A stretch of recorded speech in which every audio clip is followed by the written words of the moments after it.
எப்பொழுது என்னுடைய வாழ்க்கை மாறும், என்றைக்கு என்னுடைய சூழ்நிலை மாறும், என்றைக்கு என்னுடைய காரியங்கள் மாறும்.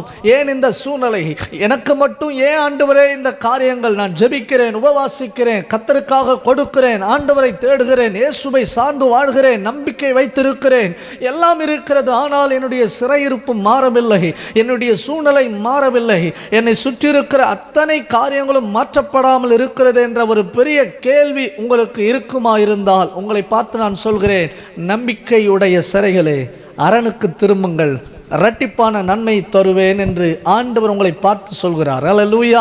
உங்கள் வாழ்க்கையில் இருக்க வேண்டியதெல்லாம் நம்பிக்கை.